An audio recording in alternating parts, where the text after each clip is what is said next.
Sa tuwing meron akong makikitang mga kababayan natin nami-meet sa daan or sa ibang lugar, sa grocery or sa mga ibang kakilala at alam nila na isa akong truck driver. Pero kapag nalaman nila na pumasok ako sa Canada bilang isang turista, maraming tanong ang ibinabato nila sa akin.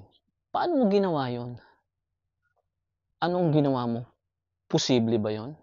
Pinayagan ka ba para makakuha ng lisensya, para maipalit ang lisensya mo at makakuha ng lisensya para sa truck? Magandang araw po. Hayaan niyong sagutin ko yung mga tanong na yan para malaman nyo kung ano ang mga ginawa ko.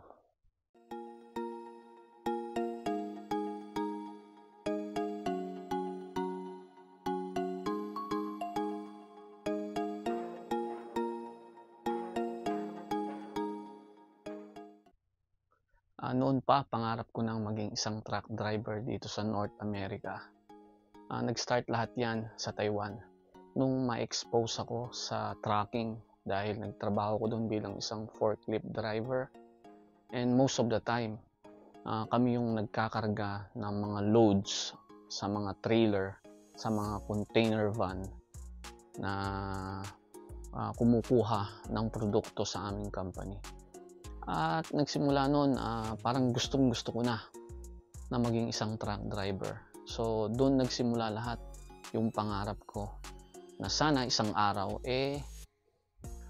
matutunan ko yung skills kung paano mag-drive ng isang tractor trailer. Pero hindi ako nagkaroon ng pagkakataon para maging profession ko ang pagiging isang truck driver kasi alam naman natin dyan sa Pilipinas, mahirap ang isang truck driver. Saludo ako sa mga truck driver natin dyan dahil sa nakita kong sitwasyon nila, sobrang tiyaga nila, sobrang sipag nila, pinagtitiisan nila yung sitwasyon na meron sila dyan. Kaya sa mga truck driver na kapatid natin dyan sa Pilipinas, saludo ako sa inyo. Naging isang pangarap na nga lang ang pagpunta ko or ang pagiging isang truck driver simula nung nagkaroon ako ng desire na maging profession ito.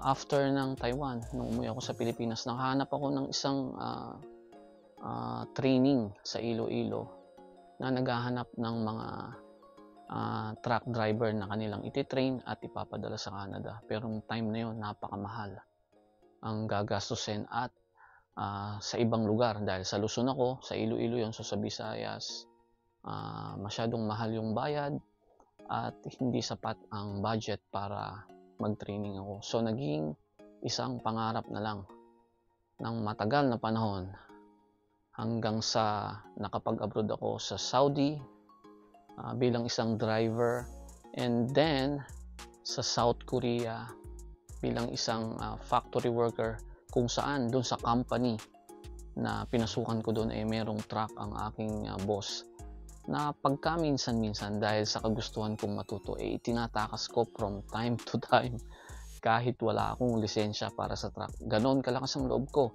ganon ako ka-willing para matutunan kung paano ma-acquire yung skill, pero hindi pa rin naging sapat para magtulak sa akin para i-pursue na maging profession ko ito.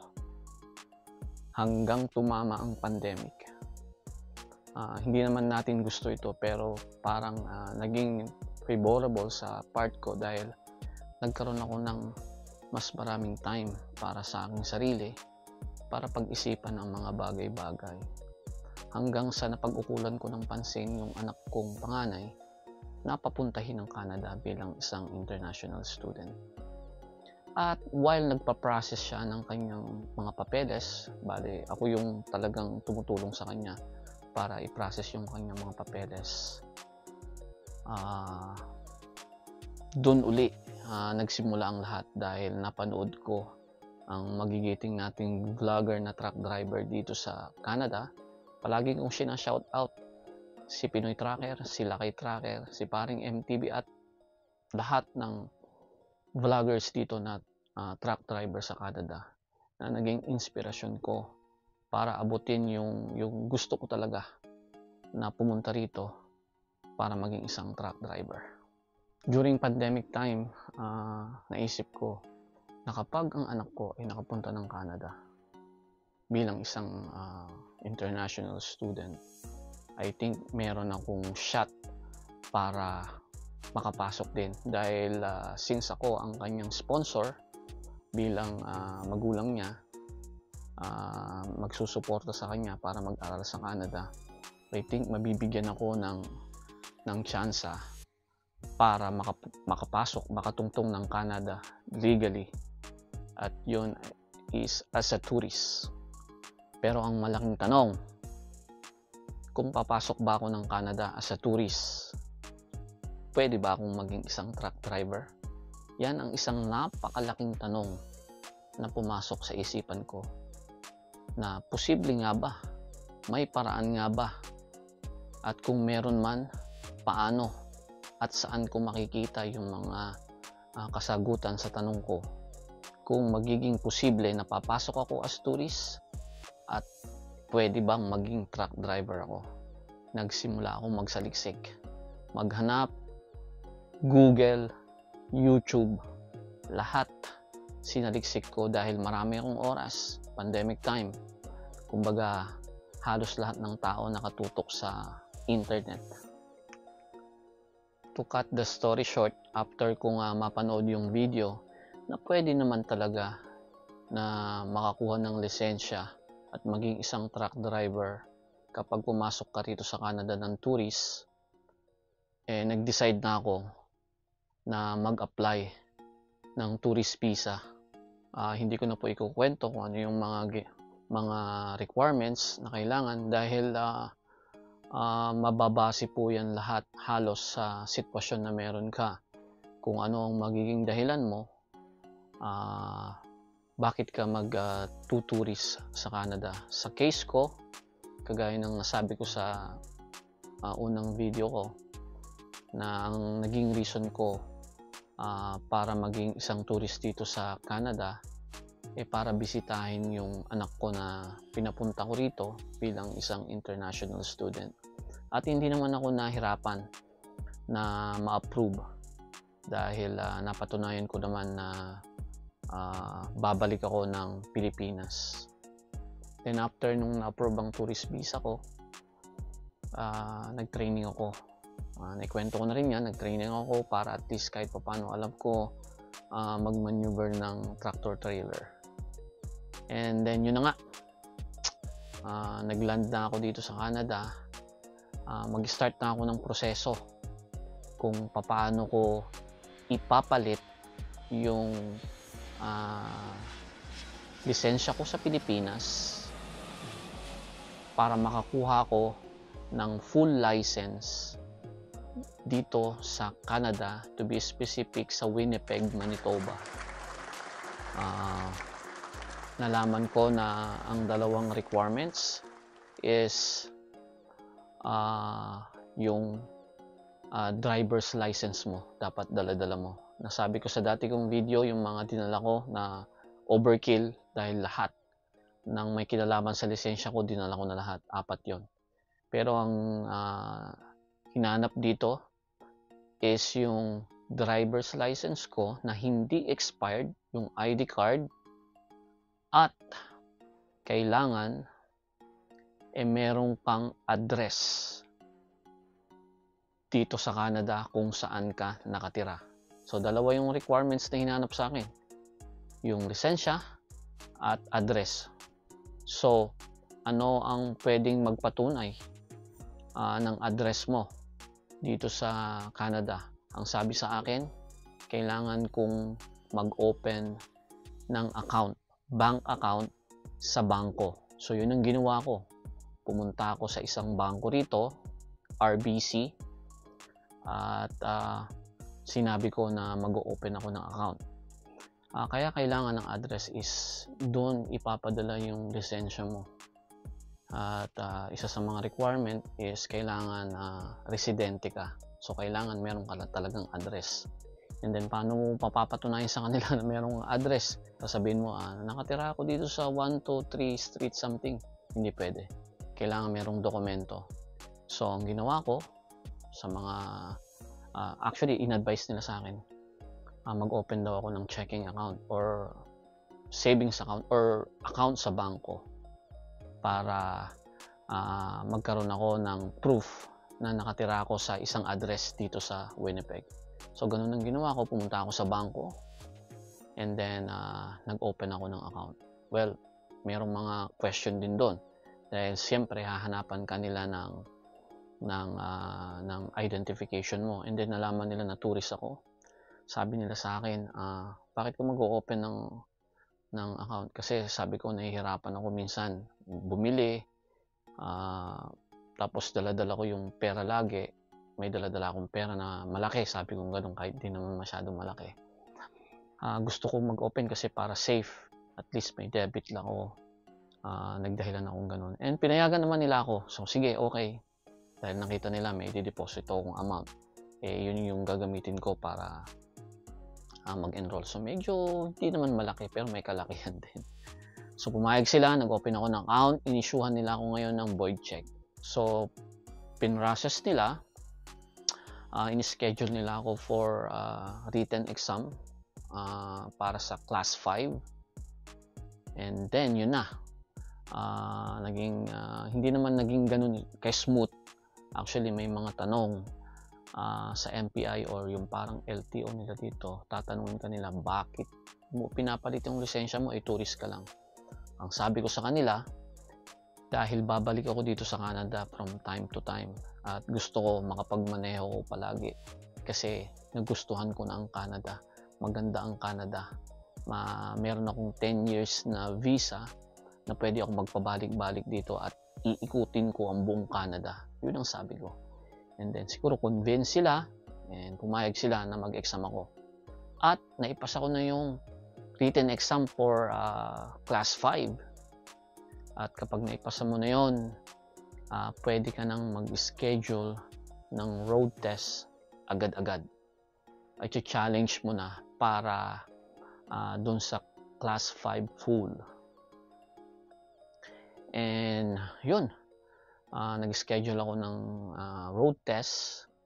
Medyo kakaiba dito, pero sa awa ng nasa taas, naipasa ko yung class 5 full ng walang aberya. At doon na nag-start na iproseso ko kaagad, nabubulol ako. Iproseso ko kaagad yung exam para sa class 1 at air brake. So, after mong maging class 5 full, eligible ka nang mag-exam ng written para sa class 1 at air brake. Kailangan mo yung dalawang yan na ipasa para maging student driver ka sa class 1. At yung class 1 na yan, na lisensya, ang gagamitin mo para pumunta sa driving school para i-entertain ka nila at maka-enroll ka para sa MELT program. 121 hours yung kinuha ko. Merong 244 hours or basta 200 something, pero yung sa akin is 121 hours lang ang kinuha ko. At medyo may kamahalan, iba-iba ang range, pero dito sa Manitoba, sa tingin ko dito na yung pinakamura. Total na nagastos ko around 9 to 10,000 Canadian dollars mula sa umpisa, class 5 hanggang class 1 full. Mag-aaral ka ng at least 2 weeks or 121 hours sa isang driving school na accredited ng MPI or ng LTO dito. And once na maipasa mo ang road test, sa case ko, 3 beses. Yung pangatlo, tsaka ako lang naipasa. Remember, hindi ako truck driver talaga. At kakaiba yung natutunan kong driving habits dyan sa Pilipinas compared dito. So, medyo may adjustment. Pero nung pangatlong try ko, naipasa ko naman na. At nakuha ko ang class 1 truck driver's license. Pwede na akong mag-drive ng tractor trailer dito sa Canada. And naipasa ko yun. Nag-start ako ng August. Naipasa ko siya November na. So August, September, October, November, 3 months processing dahil medyo mahirap magpa-reschedule. Kapag naibagsak mo, ikaw na ang magpapaschedule ulit ng road test, and at that time mahaba ang pila para mag-register sa road test para magkaroon ka ng appointment. And after na makuha ko yung lisensya ko, sa wakas, akala ko madali ng lahat. 50% pa lang pala yun na-accomplish ko. Dahil from November up to January, pumasok ako ng July. So January, to be exact, January 6, matatapos na ang visa ko as a tourist, 6 months. So pumasa ako ng November, second week.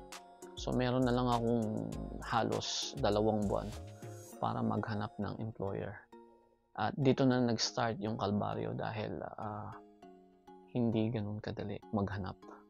Kung may pera ka, I think kung may pera ka, madali lang. Dahil sabi nga nila, merong Elmia na for sale dito pero napakamahal. Nagre-range siya ng 20 to 30,000 Canadian dollars para sa Elmia. So dahil wala naman akong ganong kalaking halaga para bayaran, and also hindi legal yon kapag na-discover nila na binili mo yung Elmia mo, pwede kang maban dito sa Canada. So ang ginawa ko is tumawag ako sa halos lahat ng kumpanya dito sa Winnipeg ng truck. Ibinenta ko yung ibinenta ko yung sarili ko. Sinabi ko sa kanila na mayroon akong experience, na willing akong mag-undergo ng training. Kailangan ibenta mo yung sarili mo, kailangan paniwalain mo sila para i-trust ka nila na kunin bilang isang bagong truck driver dito sa Canada, na magre-risk sila dahil hindi biro kapag kasi na-aksidente ka sa daan. Malaking problema sa kanila yan, tataas yung kanilang insurance. Kaya kadalasan dito bihira ang kumukuha ng walang experience. Yung mga kapatid lang natin na Indians na halos wala silang makuwang driver ang nakikipagsapalaran sa mga bagong driver. At ang naging unang employer ko is isang Indian national. Nagpapasalamat ako sa mga kapatid nating Indian, silang nagbigay sa akin ng chance para ma-convert ko yung tourist visa ko into a work permit visa. Merong naglakas loob na magtiwala sa akin na bigyan ako ng Elmia at iproseso ko ang aking work permit sa border mismo, hindi through online. Ang tawag doon sa ginawa ko ay flag polling. Bali, ikukwento ko rin ng proseso niyan kung paano kumuha ng work permit mismo sa border, at the same day kung ano yung mga dapat mong gawin at mga pointers na kailangan mong tandaan kapag kukuha ka ng work permit mo sa border. Pero sa ibang video na yun, dahil medyo mahaba na ito, so yun ang naging proseso ng journey ko as a tourist. Pumasok ng Canada, kumuha ng Class 5 license, Class 1 license, at naghanap ng employer dito sa Canada. Hindi ko ina-advise na gayahin nyo, hindi ko ini-encourage. Actually, dinidiscourage ko na pumasok kayo dito bilang isang tourist dahil sa panahon ngayon, medyo mahirap na. Hindi kagaya nung post-pandemic, nung pumasok ako dito, hindi ganun kahigpit ang Canada sa mga temporary resident dito na pumapasok, like yung mga student, tourist, work permit, hindi sila ganoon kahigpit, lalo na sa mga turista.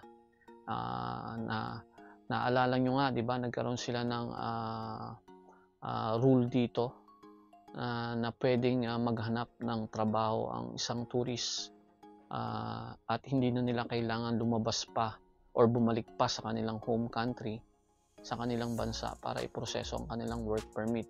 They can process it within Canada. At yun nga yung ginawa ko. Pero para mas mabilis, pumunta ako ng border dahil fourth quarter na yun. Kumbaga sa basketball, fourth quarter na. January 3 nung nakuha ko yung work permit ko. Ang expire ng 6 months ko is January 6. So January 3 na-issuean ako ng work permit sa border. And then nag-start na akong magtrabaho hanggang sa ngayon, sa kasalukuyan. Yun po ang aking naging kwento kung paano ko pinroseso ang aking lisensya at kung paano ko nakahanap ng employer. Kung meron kayong mga katanungan, pwede nyo akong email at pwede rin kayong mag-comment sa video na to, at sa abot na aking makakaya, sasagutin ko ang inyong mga katanungan. Kung meron tayong pangarap at goal sa buhay, walang imposible basta meron tayong pananalig sa taas at alam natin sa sarili natin na kaya nating abutin, makakamtan natin lahat yan. Hangad ko ang tagumpay nyo na makapunta rito sa North America, sa US man or Canada. Sa mga nagbabalak, tiyaga-tiyaga lang. Darating ang araw, makakatungtong kayo rito at makakamit nyo ang inyong mga pangarap.